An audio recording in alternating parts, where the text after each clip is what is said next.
नमस्कार दोस्तों, मैं भरत सिंह यादव। देवी उमा देवी चैनल में आपका स्वागत है। दोस्तों, आज का टॉपिक है हमारे भगवान भोलेनाथ से जुड़े हुए रहस्यमय बातें, जो कि यूट्यूब में अभी तक वैज्ञानिकों से लेकर के न जाने साधु संत कितने सारे तपस्वियों से लेकर के सारे हमारे प्राणों तक खंगाल चुके हैं, मगर कैलाश पर्वत पर चढ़ने वाली बात जो आती है, यूट्यूब में बहुत सारी बातें देखने को आ रहा है।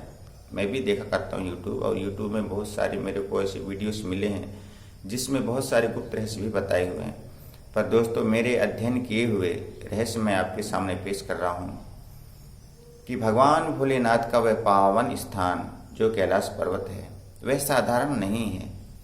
हमारे इस कलयुग के होने के नाते हमारे कलयुगी जो मानव विज्ञान है, कलयुगों का जो मानव विज्ञान है, यह विज्ञान है। मैं इसे नहीं कहता कि विज्ञान नहीं है करके, मगर ये कलयुगी मानव विज्ञान ईश्वर के मेन मुद्दा आस्था और विश्वास को तोड़ते हुए और उसको उल्लंघन करने के लिए जो ईश्वरीय मर्यादा है, जो भगवान की बनाई हुई मर्यादा है, उसको उल्लंघन करने के लिए वैज्ञानिक लोग जिसमें एक से एक रिसर्च करते हैं ना, ये सरासर गलत है। क्या भगवान को सच कहने के लिए क्या रिसर्च करने की बात है? क्या यह भगवान की महिमा को, भगवान की माया को ये लोग रिसर्च करते हैं? क्या मानव को यह अधिकार है कि भगवान को हकीकत में प्रत्यक्ष देखने के लिए, प्रत्यक्ष पाने के लिए रिसर्च किया जाए? यह कदापि गलत है, क्योंकि ईश्वर तो ईश्वर है, वह तो अनंत है, जिनकी रूप ही नहीं, जिनका स्वरूप ही नहीं, जिनको वर्णन करोगे तो आप हजारों साल, लाखों योनियां भोग करके भी आप अगर आप रिसर्च करते रहोगे, फिर भी आप ईश्वर के अस्तित्व को नहीं पाओगे। जब तक कि आप स्वयं अस्तित्व ना हो जाएं, ईश्वर रूपी जब तक आप ना हो जाएं, तब तक उसे ढूंढने की कोशिश जो कर रहे हो वो आपका मूर्खताई है, विज्ञान नहीं है ये तुम्हारा। क्योंकि आपने ईश्वर के प्रति रिसर्च कर रहे हो कि कैलाश पर्वत क्या है। इसमें सृष्टि की सारे और चारों तरफ से यहाँ एक मेन माने स्थान है, नहीं केंद्र है, ब्रह्मांड की केंद्र है। ऐसा करके जो आप रिसर्च करके बता रहे हो, ये भी सब तुम्हारा विचार गलत है। जब आपकी विज्ञान में इतनी ताकत है तो कंपास बॉक्स क्यों फेल हो जाते हैं वहाँ जाते हुए भाई? आपका दिशा कोण क्यों चेंज हो जाता है भाई? और आपके चढ़ाई चढ़ते ही कुछ दूर चढ़ते नहीं और हवा वायुमंडल से क्यों बिगड़ जाता है? क्यों बारिश आना शुरू हो जाता है? क्यों आंधी आना शुरू हो जाता है? क्या इससे आप अपने दिमाग में सर्च किया है कि ऐसा क्यों हो रहा है? इसका प्रत्यक्ष कारण मैं आपसे बता रहा हूँ। अगर आप शिव भक्त हो तो दोस्तों, इस बात को सुनने के लिए फर्स्ट सब्सक्राइब कर लीजिए यार इस चैनल को, और लाइक भी कर दीजिए दोस्तों। क्योंकि अगर धर्म पे आप आस्था रखते हैं तो जितनी भी मेरी वीडियोस हैं उमा देवी चैनल पे पूरे धार्मिक ही मिलेंगे और ज्ञानवान मिलेंगे, और उससे बहुत कुछ आप सीख सकते हैं। मैं नहीं कहता हूँ कि आप ज्ञानी नहीं हैं, आप ज्ञानी हैं, मगर ज्ञानी भी अज्ञानी की भांति कभी कभी कदम उठा बैठता है। इसीलिए दोस्तों, इसमें नाराज होने की बात नहीं है। इसलिए वीडियो देखो और एक लाइक और सब्सक्राइब पहले कर दो यार। आप मेरी स्टोरी सुनते ही पता चले आप भूल जाएंगे, इसलिए सब्सक्राइब लाइक कर दीजिएगा, तो मुझे भी आपके लाइक से बड़ी खुशी मिलेगी कि हाँ यार, किसी ने मेरी वीडियो को देखा है। तो दोस्तों, रहस्यमय बात ये है कि जब लोग वहाँ पे चढ़ाई चढ़ने जाते हैं, क्यों नहीं चढ़ पाते हैं? क्योंकि भगवान ने किसी को अपने घर पे आने की अनुमति नहीं देता है। क्योंकि यहाँ सब कलमुंडे आदमी हैं, कलयुग की छाया में जीने वाले। भली कलयुग है, मगर तुम कलयुगी मत बनो ना। अगर कलयुग की भांति है और तुम कलयुगी बन के भगवान के चरण में पहुंचोगे तो क्या तुम्हें स्थान मिल सकता है? कभी नहीं मिल सकता। इसके लिए तो बहुत कुछ रिसर्च करके आपको एक ईश्वर के ही भांति ईश्वरीय बनना है।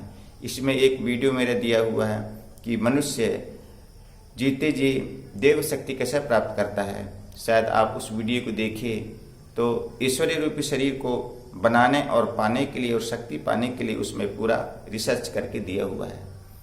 तो दोस्तों, वह कैलाश पर्वत पे जाने के लिए लोग आधी दूर तक जाते हैं, कोई मौत के घाट उतर जाता है, कितने लोग आंधी तूफान से वहाँ से फेंका करके बर्फीली जगह से गिर जाते हैं। ये सब क्यों होता है?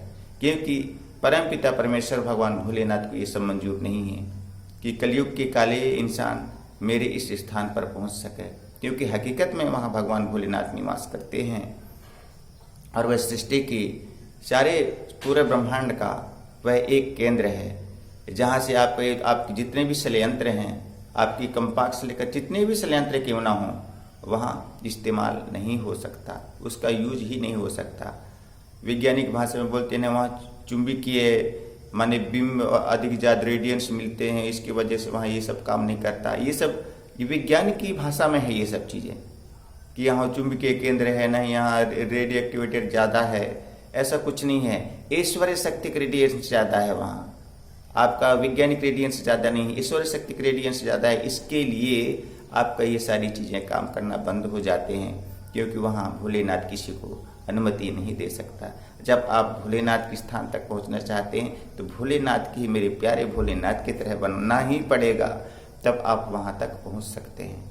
अर्थात मनुष्य में ही, मनुष्य अवतरित में ही, इसी जीवन में ही आप पहुँच सकते हैं कैलाश पर्वत की उस चोटी तक, मगर तब पहुँचोगे जब आप मेरे बताए हुए पिछली वीडियो में जो दिया है मनुष्य अवतार दिव्य शक्ति कैसे प्राप्त करते हैं, तो रही बात भगवान भोलेनाथ की चढ़ाई उस पावन पर्वत के लिए, तो मैं बता रहा हूँ, कोई भी मनुष्य हो जो जन्म से ही माँ के आंचल में पला हो और 3 वर्ष की उम्र में अच्छी ज्ञानी ब्राह्मण के पास दक्षिणा प्राप्त कर और वेद पुराण की भाषाएं पढ़ा हो, सतमार्ग में चलने की स्कूल में वो पूर्ण रूप से पढ़ाई किया हो, गुरुद्वारों में पढ़ाई किया हो और उसे ईश्वर शक्ति की पूरा ज्ञान हो, जो ब्रह्मचर्य हो, सद्भाषी हो, सद्भाषी अर्थात वो कभी भी झूठ ना बोला हो, और सद्भाषी ब्रह्मचर्य, इस प्रकार से मनुष्य जो होगा तपस्वी 3 वर्ष की बचपन उम्र से लेकर के 12 वर्ष तक की उम्र तक, 12 साल का इस प्रकार से शारीरिक तपस्वी होगा, वह जाके सदाशिव के उस पावन पर्वत पर पहुंच सकता है। उसके लिए ना ही कोई तूफान आने वाला है, ना कोई हवा का झोंका आने वाला है, ना ही किसी प्रकार की उसे परेशानी नहीं हो सकता। उसे तो प्यार से ही भगवान भोलेनाथ यूं ही हवा के तरीके खींच करके अपने पावन कैलाश पर्वत की पावन चोटी तक पहुंचा करके और अपना पावन दर्शन दे सकता है। क्योंकि यह रिसर्च मैंने अपने गुप्त अध्ययन से हासिल की है, इसमें बहुत रहस्य है। पहली बात तो कलयुगी मानव के पास सच्चाई है ही नहीं, जन्म से ही पाप में डूब जाते हैं। अब आप कहते हो कि भैया जन्म से कैसे पाप में डूब जाते हैं, तो मैं बताता हूँ जन्म से वैसे कैसे पाप में डूबते हैं। भाई बच्चे तो पाप कर नहीं सकता कहते हैं, ऐसा नहीं है। पाप तो वो नहीं करता मगर पापी हो जाता है, वैश्वित शरीर हो जाता है, विषैले शरीर हो जाता है। उसे विष कौन पिलाता खिलाता है? माँ बाप। बच्चे को क्या पता, वे तो देव है ना। क्योंकि बच्चा पैदा होता है तो दिव्य शरीर होता है, वह न्यू जीव आत्मा है। भगवान ने उसे पावन, ये मिट्टी का शरीर पावन प्रदान करता है, पंचतत्व से बनी ये शरीर को प्रदान करता है कि हे मानव, मैं तुझे इस धरती में भेज रहा हूँ, जा तो कुछ अच्छा कर। हर एक मनुष्य को इसी प्रकार कहकर भगवान इस धरती में अवतरित करता है। और वह पृथ्वी में आने, धरती में आने के बाद, मनुष्य अवतार धारण करने के बाद वह हर जगह कहीं ना कहीं यह भूल कर जाता है, माँ बापों से भूल हो जाती है। तो भला कैलाश पर्वत पर पहुँचे कैसे? पहुँचने की तो मेन कारण है। अब अभी लोग देखो तो रिसर्च करते हैं, टेलीग्राम से रिसर्च कर रहे हैं, रेडियो से रिसर्च कर रहे हैं कि क्यों नहीं जा पाती, इसका रहस्य ढूंढ रहे हैं। अरे रहस्य ढूंढने के लिए क्यों जा रहे हो? पहले तुम अपना रहस्य ढूंढो पहले, तो फिर उस परमात्मा के रास्ते का रहस्य ढूंढना। पहले अपने आप के रहस्य को ढूंढो कि तुम कौन हो। जब तुम अपना रहस्य को जब ढूंढ लोगे दोस्तों, तो कैलाश पर्वत पर जाने से तुम्हें नहीं रोक सकता। क्योंकि तुम अपना रहस्य ढूंढ लोगे, तुम्हें पता चल जाएगा कि शायद इसीलिए हमको रास्ता नहीं मिलता, क्योंकि हम पाखंड हैं, क्योंकि हमारे पास अज्ञान भरा है और हम लोग अज्ञान भरा हुआ और हम ज्ञानी समझ के अपने आप को और हम चल पड़ते हैं कैलाश के लिए। कैलाश दर्शन करना सौभाग्य की बात है, दुर्भाग्य नहीं है, मगर दर्शन हो के उतने ही सौभाग्य समझो कि दूर से आप बाबा भोलेनाथ के इस पावन स्थान को दर्शन कर लेते हो, वह बहुत अच्छा है। उतने ही खुश, उतने से ही संतुष्ट हो जाओ कि हमें भगवान भोलेनाथ मिल गए। यही तो मेन आस्था, यही तो मेन विश्वास है। अब तुम ये चाहते हो कि हम पर्वत पर जाके चढ़ाएं और वहां भोलेनाथ को ढूंढें, तो यही तो मूर्खताई है। ज्ञान जरूर है मगर वह ज्ञान नहीं कहलाता, अज्ञान है तुम्हारा। ये तुम्हारा सोच कि हम जाके वहां चढ़ाएं और जाके बाबा भोलेनाथ को देखें। तो इस प्रकार से दोस्तों ये तुम्हारा सोच गलत है। और मैंने जो ये वीडियो इसलिए बनाई कि कैलाश पर्वत से जुड़े कम से कम सैकड़ों वीडियो यूट्यूब में चल रहे हैं और किसी ने कुछ बताया तो किसी ने कुछ बताया, तो किसी ने एक से एक चमत्कारी की बातें बताया, तो किसी ने तो तपस्वी बाबाओं के बारे में बताया, तो किसी ने बताया कि नहीं वहाँ पे ऐसा गुफा है जहाँ भगवान भोलेनाथ बैठते, नहीं वहाँ का रास्ता इस प्रकार से। कितने सारे वीडियोस हैं मगर सभी वीडियो फेक, पूरा वीडियो फेक। किसी वीडियो में एक परफेक्ट सबूत नहीं है कि कैलाश पर्वत पर जाने और न जाने कारण क्या है। वह कारण मैं आज आपको बता दिया कि कारण क्या है, क्यों नहीं जा पाते लोग, इसीलिए नहीं जा पाते। पहले अपने आप के सबूत को पहले ढूंढो कि तुम कौन हो। अपने आप के सबूत को तुम स्वयं ढूंढो कि आप कौन हो, फिर रिसर्च करके कैलाश पर्वत पे चढ़ाई चढ़ना। जब तुम अपनी रिसर्च कर लोगे ना तो तुम्हें पता चल जाएगा कि शायद इसीलिए हमको रास्ता नहीं मिलता है और हम इसीलिए वहां तक चढ़ाई नहीं चढ़ पाते हैं, क्योंकि हम में खुद की कमी है।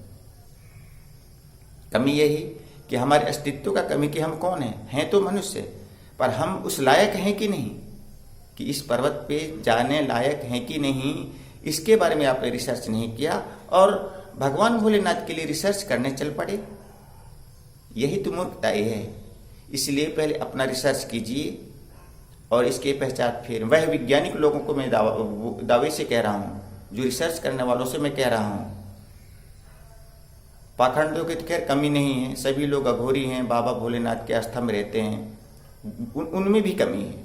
कितने सालों से तपस्या कर रहे हैं बाबा भोलेनाथ के नाम से, कितने सालों से वहाँ आस्था जमाए हुए हैं। कोई 6 साल से, कोई 8 साल से, कोई 10 साल से, कोई 15 साल से, मगर क्यों अभी तक उनको सफलता हासिल नहीं मिल रही? शायद इसीलिए कि वे रिसर्च कर रहे हैं जरूर भोलेनाथ के, मगर उनमें वह कमी रह गई है जो मैं अभी वीडियो के 5 मिनट पहले बताया। उस बात में कमी रह गई है कि जो मानव माँ के कोख से जन्मा हो और 3 वर्ष की उम्र में जो गुरु दक्षिणा पाया हो और सतभाषी हो और वेद का पूरा ज्ञान उसके गुरु उसको दिया हुआ हो, तो वह बालक 12 वर्ष की उम्र के होने के बाद, यानी कि 3 वर्ष जन्म का हुआ और 3 साल में दक्षिणा पाया हुआ हो और 12 साल तक गुरु की सेवा में रहकर तपस्या को पूरा ज्ञान, उसे वेद ज्ञान से लेकर पूरे शास्त्रों का ज्ञान हो और सदाचारी सतभाषी हो, वह बिल्कुल इस मानव शरीर को धारण करके कैलाश पर्वत पर यूं ही हंसते मुस्कुराते जाके वह पावन स्थान को पहुंचकर और बाबा भोलेनाथ के दर्शन कर सकते हैं और वह बाबा भोलेनाथ में दर्शन दे सकता है। मेन रहस्य है। हमें कलयुगी मानव के लिए इसलिए नामुमकिन है वहाँ जाना, तो वैज्ञानिक लोग कहते हैं नहीं बहुत रहस्य से जुड़ी है, कैलाश पर्वत है, यहाँ नहीं जा पाते, अभी तक नहीं मिल पा रहा है रास्ता। बहुत सारे हम लोग माने रिसर्च कर चुके हैं। अरे भाई, आप मानव को भगवान भोलेनाथ रिसर्च करने के लिए आपके टेक्नोलॉजी नहीं दिया है, ये तो विज्ञान है तुम्हारा, जो तुम टेक्निकल से अपने टेक्नोलॉजी से उसे ढूंढने चले हो, एक से एक वो कर दुनिया भर की रिसर्च कर रहे हो। ये तूफान क्यों आ जाता है? ये तूफान क्यों है जिसे आप कहते हो ये तूफान आ गया, ने बर्फीली पहाड़ी से ढक गया, एकदम मौसम बदल गया? ये एक कारण है, मौसम बनना कारण है, तूफान आना कारण है। वो कारण क्या है? उस कारण का क्या नाम है? हवा। कारण क्या नाम है? तूफान। हवा का क्या कारण है? पानी। कहीं दिशा का घूम जाना, कंपास का घूम जाना, ये क्या है? कारण। और कारण कौन है? वह परमात्मा। जब जो चीज उसे पसंद नहीं है, जो चीज उसे मंजूर नहीं है, तो वह कारण का ही रूप लेकर के इस ब्रह्मांड में विचरते हैं, कारण का ही रूप लेकर के हवा बनते हैं, कारण का रूप लेकर पानी बनते हैं, कारण का ही रूप लेकर के किसी प्रकार की भी उसको उसका सृष्टि है तो किसी भी रूप धारण कर सकता है। अब उसे आप रिसर्च करते हो कि पानी क्यों आया। अब तुम स्वयं अपने आंखों से भी देख रहे हो कि ये तूफान आ रहा है, ये पानी आ रहा है। अब उसको रिसर्च कर रहे हो और उसे ढूंढ रहे हो, उसका नाम दे दिया हवा, पानी, ये आ गया, वो आ गया। तो उसको ये नहीं समझ पाते, उस जगह के शब्दों को नहीं समझ पाते कि ये सब क्यों हो रहा है। सीधी सी सवाल ये समझो ना कि परमात्मा को मंजूर नहीं है, ये हमारे काम उसे पसंद नहीं है, इसलिए हमें रोक रहा है, इसलिए ये तूफान आ गया, इसलिए ये बारिश आ गया। ये सारी चीज़ें आपको सोचनी चाहिए। तो दोस्तों, ये मैंने जो वीडियो बनाए और मेरे इस रिसर्च किए हुए चीज़ें ये मैं बहुत गहन अध्ययन किया है, बहुत गहन अध्ययन किया है। तपस्वी नहीं हूँ मैं, आध्यात्मिक हूँ। वेद से, शास्त्र से, ज्ञान से आध्यात्मिक हूँ। बहुत से रहस्यमय ज्ञान परमेश्वर ने मुझे दिया है और सदा मुझे मिलती रहे आप लोगों के आशीर्वाद से और वह परमपिता परमेश्वर के आशीर्वाद से। मैं आध्यात्मिक विज्ञान है मेरा, और तपस्वी नहीं हूँ मगर आध्यात्मिक हूँ। पूरा ज्ञान है मुझे वेद और पुराण का, और मैं रिसर्च किया, बाहरी रिसर्च किया। इसके बाद यह रहस्य मुझे प्राप्त हुआ कि इसलिए लोग वहाँ पे नहीं जा पाते। तो दोस्तों, अगर ऐसे रहस्यमय ज्ञानमयी बातें अगर आपको पसंद आए तो यह मेरी वीडियो को एक बार लाइक और एक सब्सक्राइब कर दीजिए। इसके लिए बहुत बहुत धन्यवाद। और दोस्तों, मेरे वीडियो को अगर नए हों तो और यह मेरी बात पसंद आई हो तो यार सब्सक्राइब करना, ताकि अगला वीडियो आपको फिर फटाक से मिल जाएगी ना, तुरंत ढूंढना भी नहीं पड़ेगा। सब्सक्राइब करे रहोगे तो जितने भी मेरी वीडियो बनेंगे धार्मिक, ज्ञानमय, बुद्धिमय, आपको सर्वप्रथम आपके मोबाइल पर होगा। Okay, bye.